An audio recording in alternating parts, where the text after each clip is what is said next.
Welcome to the my channel series bits. আমরা আজকে review করব পরম সুন্দরী বলে যে মুভিটা, সেটা ট্রেলার নিয়ে, যেটা কিছুদিন আগেই ড্রপ হয়েছিল। প্রথমেই বলি যে এখানে গানগুলো খুব সুন্দর লেগেছে, কিন্তু ট্রেলারটা যখনই লঞ্চ হয় তখন সেরকম ভালো লাগেনি ট্রেলারটা।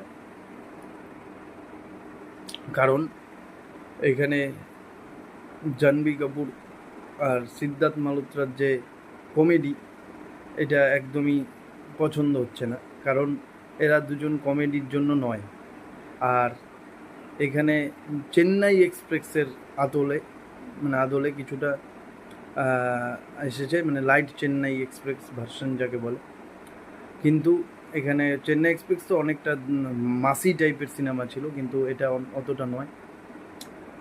এখানে যে দেখানো হয়েছে যে নর্থের থেকে সিদ্ধার্থ মালহোত্রা যায় সাউথে, সেখানে জাহ্নবী কাপুর থাকে, সে হোমস্টে করে, সেখানে ওদের মধ্যে কেমিস্ট্রি তৈরি হয়, তারপরে রোম্যান্স, সেখান থেকে তারপরে বিয়ে অবধি যায়, তারপরে কিছু লোক ওর পিছনে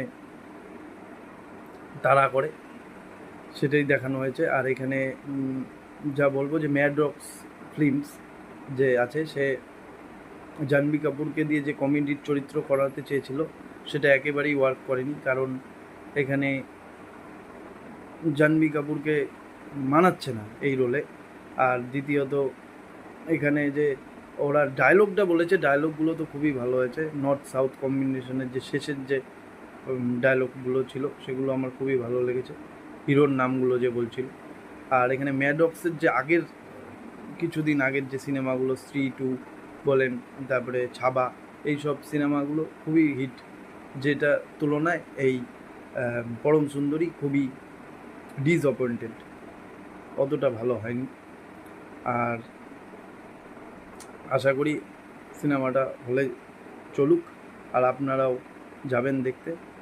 সিনেমাটা রিলিজ করবে 29শে আগস্ট 2025-এ। আপনারা হলে গিয়ে দেখবেন আশা করি। তা এটুকুনি, নমস্কার। আমার ভিডিওটা যদি আপনাদের ভালো লাগে তাহলে লাইক, কমেন্ট, শেয়ার করে দেবেন।